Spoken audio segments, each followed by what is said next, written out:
తల్లిదండ్రులతో నడుచుకుంటూ వెళ్తున్నాడండి. బొబ్బరించుకుంటూ వచ్చింది సింహం సంసోన్ మీదికి. ఆ ముందు వెళ్ళే వాళ్ళకి దీని సౌండ్ కూడా వినపడకుండా మేకపిల్లని చీల్చినట్టు చీల్చాడబడేసి సైలెంట్గా వెళ్ళాడు.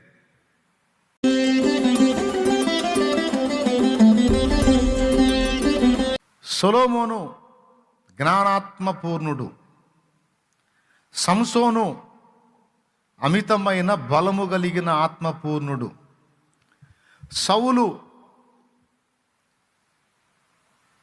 కూడా ఆత్మపూర్ణుడే, ఆత్మాభిషిక్తుడే. ఎందుకంటే యుద్ధములు చేశాడు సౌలు కూడా, ప్రచండమైన యుద్ధాలు చేశాడు. అందుకు కావాల్సినటువంటి బలము సౌలుకు ఉండింది. వీళ్ళందరూ ఆత్మ బలము పొందు ఆత్మ పూర్ణులు, ప్రత్యేకమైన ఆత్మ బలాలు కలిగి ఉన్నవాళ్ళు. బాగా వినండి, మళ్ళీ చెప్తాను. సంసోను మామూలు మనిషిగానే ఉంటాడు, ఒక 6 అడుగుల లోపు మనిషి ఆయన. మరి కండలు మెలిదిరిగిన వీరుల్లా కూడా ఉండడు ఆయన.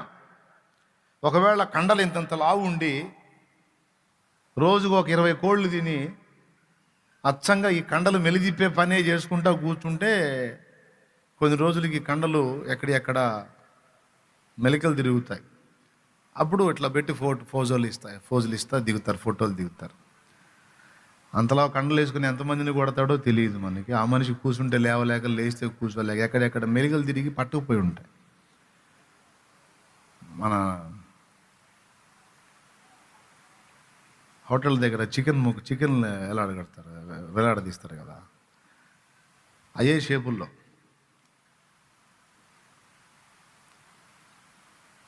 సంసోనును చూస్తే అసలు అట్లా కనపట్టల్లా, మామూలుగానే కనపడుతున్నాడు. కానీ ఆ ఆత్మ ఆయన మీదకి వచ్చినప్పుడు పట్టణపు ప్రాకారపు తలుపులు అడ్డకమ్మెతో సహా తీసుకెళ్లి కొండ మీద పెట్టాడు. పట్టణపు ప్రాకారపు తలుపులు అంటే చాలా పెద్దవి,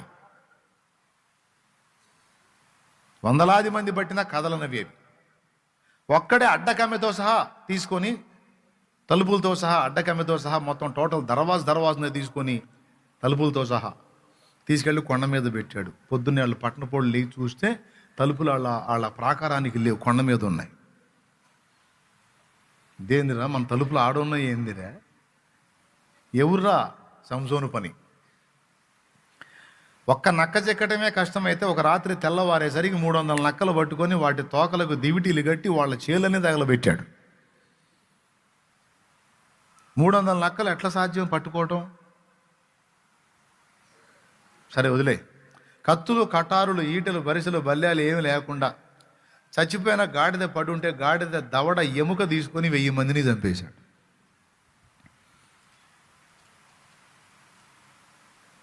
అప్పుడు ఫిలిస్తీన్ల సర్దార్లకు డౌట్ వచ్చింది. ఏంటంటే, అరే మనిషి చూస్తే మామూలుగానే ఉన్నాడు, వాడు రేగితే ప్రచండమైన బలం వస్తుంది, ఇతని గొప్ప బలము దేనిలో ఉందో కనుక్కోమ్మా దెలీలా అని దెలీలాని తగిలిచ్చారు.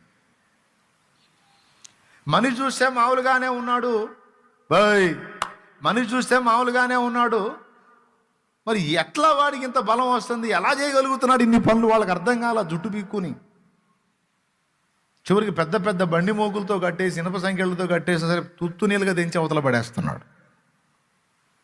మళ్ళీ మామూలుగానే ఉన్నాడు. మనిషి చూస్తేనేమో ఇద్దరు కలిసి పట్టుకుంటే కదలలేని స్థితిలో ఉన్నట్టున్నాడు. ప్రియులారా, సంసోనుకు ఆ బలము దేవుని పరిశుద్ధాత్మ ద్వారా వచ్చింది. సొలొమోను పెద్ద అనుభవాలు కలిగిన విషయమేం కాదు, చిన్నోడు. రాజ్య పరిపాలనకు వచ్చినప్పుడు యవనుడు. ఆయనే అంటాడు, ఇంత గొప్ప ఇశ్రాయేలు సమాజానికి నన్ను రాజుగా చేశావు, ఈ ప్రజలకు తీర్పు తీర్చడానికి నాకు శక్తి చాలదు కనుక నాకు జ్ఞానము నిమ్మంటే దేవుడు గిఫ్ట్గా జ్ఞానాన్ని ఇచ్చాడు, వరంగా. ఆ వరాన్ని పొందాడు. సౌలు కూడా అలాగే బలం పొందాడు. అయితే ఒక చిన్న తేడా ఉంది. వీళ్ళు ఆత్మపూర్ణులై ఆత్మ బలము ద్వారా కొన్ని కార్యాలు చేశారు, కానీ తమ ఆత్మ యందు బలము కలిగి లేరు. తమ ఆత్మ యందు బలము కలిగి లేరు. దేవుని పనులు చేయడానికి దేవుడు మనకు పంపించేటువంటి ఆత్మ, ఆయన అనుగ్రహించే శక్తి వేరు. దేవుడు మన ఆత్మని ప్రత్యేకంగా బలపరచడం వేరు. దేవునికి స్తోత్రం, హల్లెలూయా. దానికి ప్రత్యేకమైన దృష్టి, ప్రత్యేకమైన సాధన కావాలని మనకి ఇక్కడ యోహాను మరియు యేసు సాక్ష్యం ఇస్తున్నారు. ఎంతమందికి ఇది అర్థమైందో నాకైతే తెలియదు. మళ్ళీ ఒకసారి చెప్పమన్నా చెబుతా, నాకేం ఇబ్బంది లేదు. కానీ ఆ ముక్క మీ మైండ్కి ఎక్కాలి. అది దేవునికి స్తోత్రం. కృపా వరము మనం కలిగి ఉంటాం వేరు, ఆత్మ బలం కలిగి ఉంటాం వేరు. ఇప్పుడు అర్థమైంది మీకు. కొంతమంది మంచిగా భాషలు మాట్లాడతారు, అది కృపా వరం. భాష మాట్లాడినంత మాత్రాన సదరు వ్యక్తి ఆత్మలో బలం కలిగి ఉన్నట్టు కాదు. దానికి ప్రత్యేకంగా సిద్ధపాటు అవసరం. నువ్వు ప్రార్థన చేస్తే స్వస్థత వచ్చింది, స్వస్థత వరం, అది ఒక గిఫ్ట్. నువ్వు ప్రార్థించినప్పుడు, రోగుల మీద చేతులు ఉంచినప్పుడు వారికి స్వస్థత కలిగేది. అది నీ శక్తి కాదు, దైవశక్తి. నువ్వు ప్రార్థన చేస్తే స్వస్థత వచ్చిందని నువ్వు ఆత్మ బలము కలిగిన వ్యక్తివి కావు.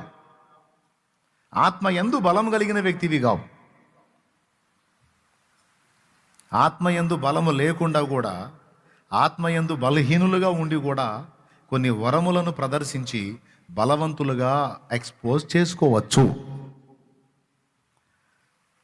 అందుకే చాలాసార్లు చెప్పాను, ఒక వ్యక్తి మీద వరము పనిచేస్తే అది నిజమైన బలము అని మీరు అభిప్రాయపడొద్దు.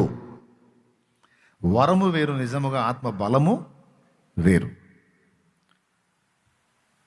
కొంతమందికి వరముతో పాటు ఆత్మయందు బలము కూడా ఉంటుంది. యోహానుకి మీరు గమనించండి, యోహాను పెద్ద సూచక్రియలు, మాతకార్యాలు, అద్భుతాలు, ఆశ్చర్యాలు ఏం చేయలే. ఉందా? యోహాను బాప్తిస్మం ఇచ్చి యోహాను ఒక రోగిని స్వస్థపరిచినట్టు కానీ, ఒక సచ్చినోడిని లేపినట్టు కానీ ఏమన్నా ఉందా? కానీ యోహాను గురించి లేఖనం ఏముందో తెలుసా? ఆత్మ యందు బలము కలిగిన వాడు.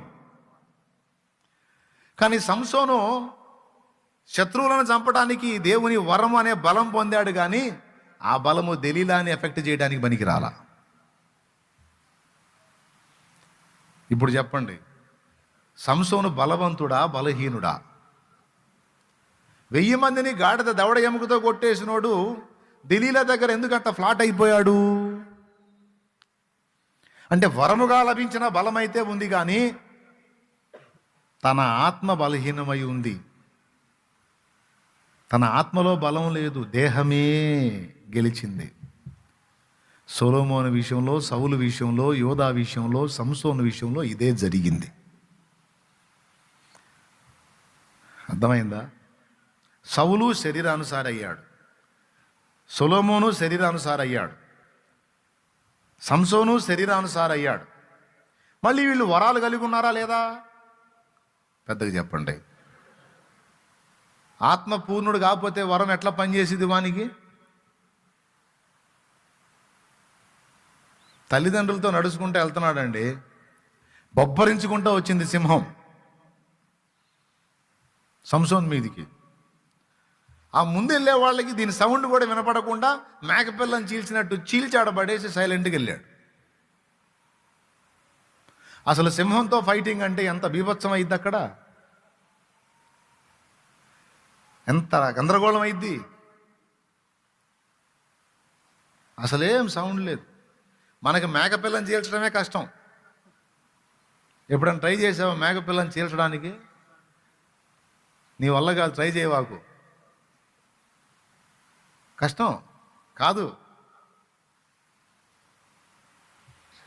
అలాంటిది తల్లిదండ్రులు వాళ్ళ ముందే వెళ్తూ ఉంటే వెనక మీదకు వచ్చేసింది సింహం. ఎగిరి ఎగిరి ఆంతున ఆయన మీద దూకపోయింది. ఆ ఎగిరి వచ్చిన దాన్ని 2 కాళ్ళు అట్టనే పట్టుకుని అంతే సైలెంట్గా అలా చీల్చేశాడు. యెహోవా ఆత్మ సంసోను మీదికి రాగా ఒక మేక పిల్లను ఒకడు చీల్చినట్టు అతడు సింహమును చీల్చివేసెను అంటుంది లేఖనం.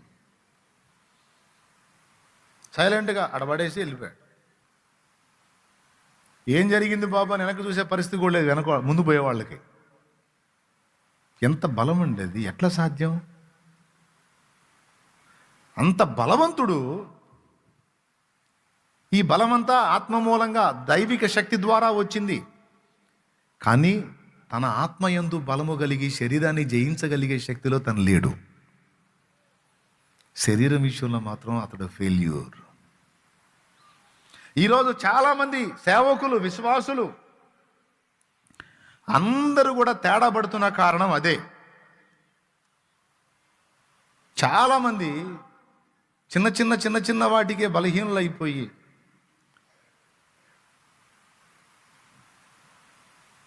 డ్యామేజ్ అవుతున్న కారణం అదే.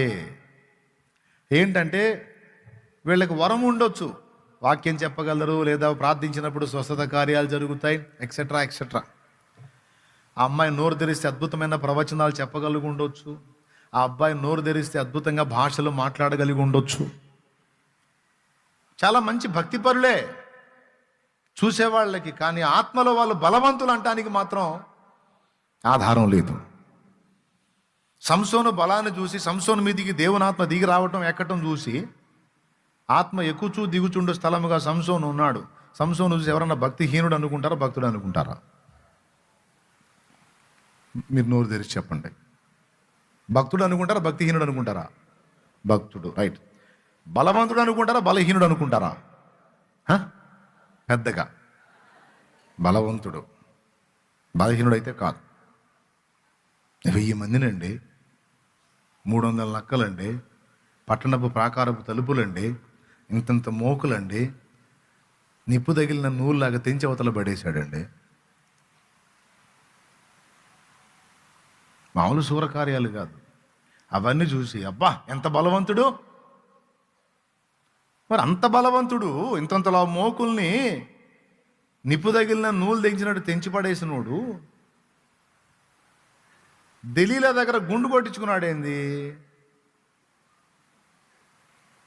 స్తోత్రం చెప్పండి. దెలీలా దగ్గర గుండు కొట్టించుకున్నాడేంది? శుభ్రంగా ఒళ్ళో తలపెట్టి. నేను చెప్పానా, లేఖనం ఉందా? సంసోను ఇదిగో ఫిలిస్తీన్లు నీ మీదకి వచ్చి పడుతున్నారంటే విడజిమ్ముదును అనుకొని లేచాడంట. లెగిస్తే జుట్టు లేదు, జడలు లేవు, బోడి గుండె అయిపోయింది.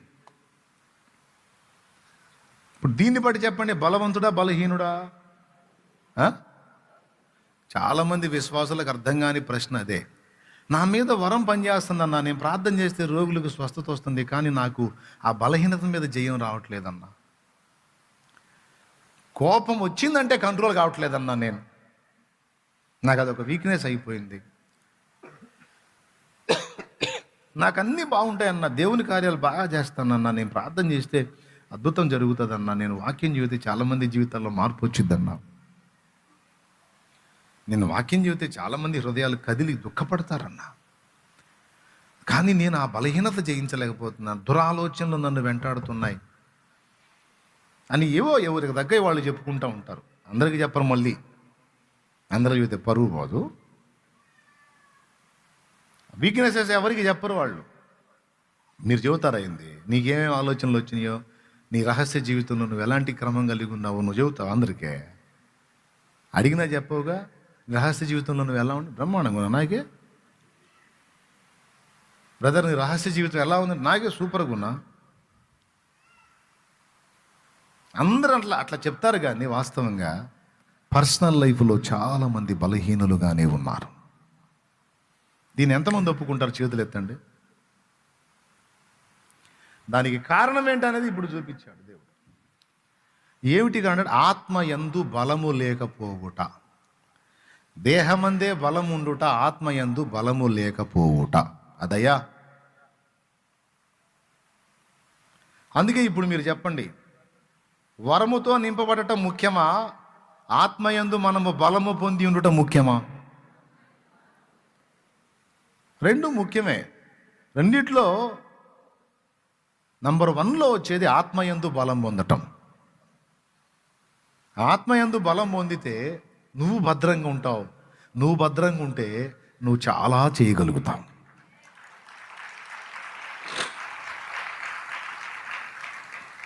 చాలా చోట్ల రోమాపత్రికలో చెప్పాడు, శరీరానుసారులు శరీర విషయముల మీద మనస్సుంతురు, ఆత్మానుసారులు ఆత్మ విషయం మీద మనస్సుంతురు. శరీరానుసారమైన మనస్సు మరణం, ఆత్మానుసారమైన మనస్సు జీవం. మీరు ఆత్మచేత శారీరక క్రియలను చంపినట్ల మీరు బ్రతుకుదురు. అట్లా కాకుండా మీరు శరీరానుసారంగా ప్రవర్తించే వారైతే చావవలసిన వారై ఉన్నారు. అంత బలవంతుడు, రాజుల గుండెల్ని వణికించినటువంటి సౌలు అసూయ అనే శరీర క్రియను జయించలేకపోయాడు. మహాజ్ఞాని అయినటువంటి సొలొమోను జారత్వము అనే పాపాన్ని జయించలేకపోయాడు. కామాతురుడై బహుమంది స్త్రీలను ఉంచుకొనుచూ వచ్చిననున్నది రాజుల గ్రంథంలో. ప్రియులారా, ఏం చెప్తాం చెప్పండి మీరు? మహాజ్ఞానిగా, శాస్త్రాలు చాలా తెలిసినోడుగా అయినా సరే స్త్రీలోలత్వంలో పడిపోయాడు. సంసోను బతుకు అంతే. ఇంత బలవంతుడు ఎంత బుద్ధిహీనంగా నడుచుకున్నాడు అనిపిస్తుంది మనకి సంసోన్ లైఫ్ చదివితే. కానీ నిజం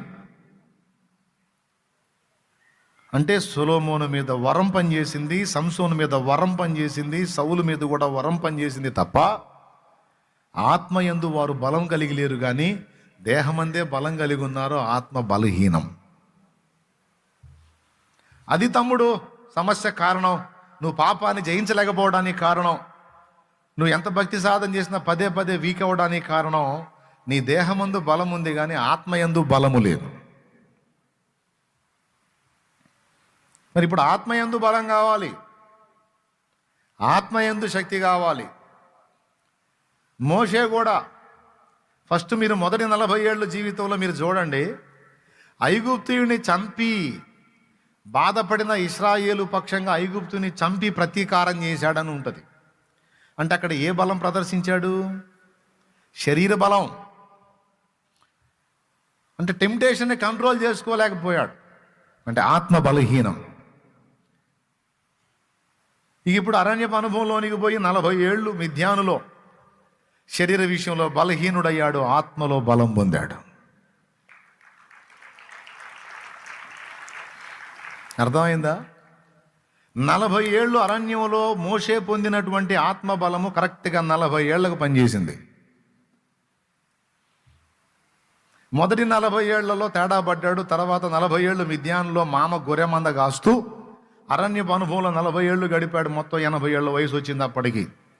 అప్పుడు దేవుడు పిలిచి ఐగుప్తుకు పంపించి ఇశ్రాయేలును బయటికి తీసుకొచ్చి మరో 40 ఏళ్ళు మోషేను వాడుకున్నాడు. ఆ 40 ఏళ్ల తర్వాత మళ్ళీ మోషే తొట్టుపడటం, దేవుడు మోషేని ఆపి యెహోషువ నాయకత్వంలో ఇశ్రాయేలు నడిపించడం మీరు చదివిన విషయమే, మీరు విన్న విషయమే. అంటే ఈ ఆత్మ బలం పొందటం అనేది అరణ్యపు అనుభవంలో దేవుని పాదాల దగ్గరే దొరుకుతుంది. మొట్టమొదటిది ఆత్మకు బలం అవసరం అన్నాను, అది ఎక్కడ దొరికింది అనేది అడ్రస్ చెప్తున్నాను. అది లోకమునకు వేరుగా దేవునికి దగ్గరగా వెళ్ళి దేహమును నియంత్రించుకొని ఆత్మను బలపరుచుకొని ఆత్మకు బలం కలిగించే విషయాల మీదనే ఎప్పుడు మనసు పెట్టి దీక్షభూని సాధన చేస్తే అప్పుడు సాధ్యమైద్దది ఈ ఆత్మలో బలం పొందటం అనేది. అది ఊళ్ళో ఈజీగా దొరికే సరుకు అయితే బాప్తిస్మం ఇచ్చి యోహాను అరణ్యపు అనుభవంలో ఎందుకు ఉండాలి? అది ఈజీగా ఊళ్ళో దొరికే సరుకు అయితే యేసు అరణ్యములో 40 దినములు ఎందుకు ఉండాలి? అది ఈజీగా ఊళ్ళో దొరికే సరుకు అయితే పౌలు బాప్తిస్మం పొందిన తర్వాత అరేబియా దేశమునకు ఎందుకు వెళ్ళాలి? అరణ్యపు అనుభవానికి ఎందుకు వెళ్ళాలి? ఆత్మలో బలం పొందడానికి వెళ్ళాలి. వెళ్ళి వచ్చి మరి ఎక్కువగా బలపడి అని ఉంటుంది. ఒకసారి మీరు గలతీ పత్రిక తీసుకోండి, పౌలు గురించి కూడా చూద్దాం పనిలో పనిగా. గలతీ పత్రిక మొదటి అధ్యాయము 17 చదువు నాన్న. నాకంటే ముందుగా అపోస్తులైన వారి యొద్దకు యెరూషలేమునకైనను వెళ్ళలేదు గాని వెంటనే అరేబియా దేశములోనికి వెళ్ళి తిని పిమ్మట దమస్కు పట్టణమునకు తిరిగి వచ్చి తిని. అయ్యా, ఇక్కడ ఒక విషయం చెప్పాలి మీకు. అసలు పౌలుని ఎక్కడ దర్శించాడు దేవుడు? దమస్కు మార్గంలో దర్శించాడు. ఓకేనా? అందరు చెప్పండి. దమస్కు మార్గంలో దర్శించాడు. దర్శించి ఇశ్రాయేలు యోధాకి వెళ్ళమన్నాడా లేకపోతే దమస్కులోకి వెళ్ళమన్నాడా? బైబిల్ చదివిన వాళ్ళు ఇప్పుడు వెంటనే చెబుతారు. వెనక్కి వెళ్ళమన్నాడా లేదా దమస్కులోకే వెళ్ళమన్నాడా? దమస్కులోకి వెళ్ళన్నాడు. వెళ్ళాడు. కళ్ళు కనపడలా 3 రోజులు. తిన్నని కనబడిన వీధిలో యోధాను వాని ఇంట తారుసువాడైన సౌలు దిగాడు, అంటే పౌలు. ఇలా దిగున్నాడని ఈ సంగతి అననీయాకి చెప్పి, నువ్వు వెళ్ళి చేతులోంచవయా, అతడి కళ్ళకు జబ్బు పోయేటట్టు నేను ప్రార్థన చేయి, నేను స్వస్థపరుస్తానని అననీయాకి దర్శనమిచ్చి అననీయాని పంపించాడు ప్రభు. అననీయ వెళ్ళి స్వస్థత ఇచ్చి రక్షణలోకి నడిపించిన తర్వాత, బాప్తిస్మం పొందిన తర్వాత అతడు ఎక్కడికి వెళ్ళాడంట? అరేబియా దేశమునకు వెళ్ళి తిని. వెంటనే అరేబియా దేశమునకు వెళ్ళి తిని. చదువు నా మాట. 16వ వచనం చదువు, లేకపోతే 15 నుంచి చదువు. నాకంటే ముందుగా అపోస్తులైన వారి యొద్దకును 15 నేను చదువుతున్నాను చూడండి. 15 అయినను తల్లి గర్భమునందు పడినది మొదలుకొని నన్ను ప్రత్యేకపరిచి తన కృపచేత నన్ను పిలిచిన దేవుడు నేను అన్యజనులలో తన కుమారుని ప్రకటింపవలెనని ఆయనను నాయందు బయలుపరపను అనుగ్రహింపినప్పుడు మనుష్య మాత్రులతో నేను సంప్రదింపలేదు. నాకంటే ముందుగా అపోస్తులైన వారి యొద్దకు యెరూషలేముకైనను వెళ్ళలేదు గాని వెంటనే అరేబియా దేశమునకు వెళ్ళి తిని. ఆ తర్వాత దమస్కుకు వచ్చాడట. ఓకేనా? ఇప్పుడు మీకు ఇంకొక వచనం చూపిస్తాను. అపోస్తల కార్యం దగ్గరికి రండి. అపోస్తలుల కార్యములు 9వ అధ్యాయము 22వ వచనం చదవండి. అయితే సౌలు మరి ఎక్కువగా బలపడి ఏనే క్రీస్తు అని రుజువుపరచుచు దమస్కులో కాపురమున్న యూదులను కలవరపరిచెను. దేవునికి మహిమ కలుగును గాక. ఈ మధ్యలో ఒక తంతు జరిగింది. 9వ అధ్యాయములో అంతా సౌలు ఉదంతమే ఉంటుంది. శిష్యులతో ఉన్నాడు, వెళ్ళి సమాజ మందిరంలో అనేకుల్ని కదిలించాడు అని ఉంటుంది. కానీ అక్కడ ఒక మాట ఉంది. సౌలు అంటే పౌలు మరి ఎక్కువగా బలపడి, ఏం పడి? ఎక్కువగా బలపడి యేసే క్రీస్తుని రుజువుపరచుచు దమస్కులో ఉన్న వారందరినీ కూడా కలవరపరిచానని ఉంది. గలతీలో ఏం చెప్పాడు? దమస్కుకు వచ్చానన్నాడు. అరేబియా నుంచి ఎక్కడికి వచ్చాడంట?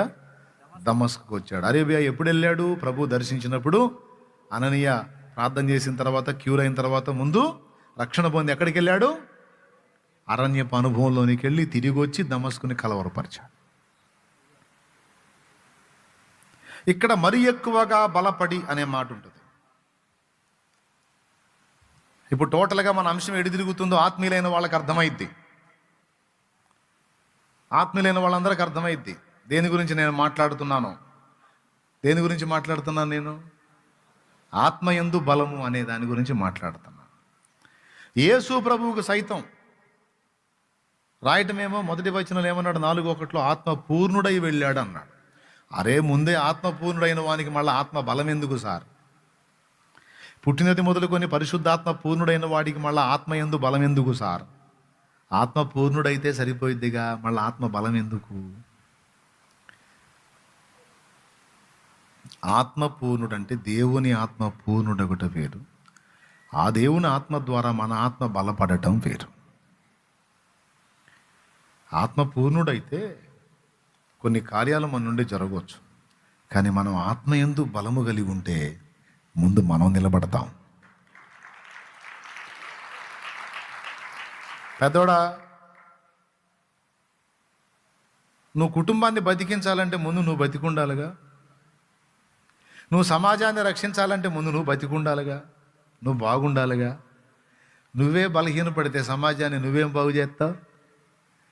అందుకు చెప్పాడు యేసయ్య, బాబు ముందు నువ్వు లైన్లో ఉండాలంటే నీకు శరీర బలం కాదురా, కావాల్సింది ఆత్మబలము. దీని మీద మస్తు పాటలు వచ్చినాయి. ఏం చేద్దాం, మన బతుకంతా పాడుకోవటమే కానీ అందులోని ఆంతర్యాన్ని పట్టుకోవటం అనేది మనకు ఉండదు. ఆత్మకు బలం అవసరం, ఆత్మకు బలం అవసరం, ఆత్మకు బలం అవసరం అని చెప్పుకోవటమే కానీ దానికి సాధన లేదు. కానీ ఎలా చేశారు అంటే, యేసు ప్రభు మొదలుకొని శిష్యుల వరకు అందరూ కూడా ఆత్మ బలము కోసం అరణ్యపు అనుభవంలోనికి వెళ్ళారు.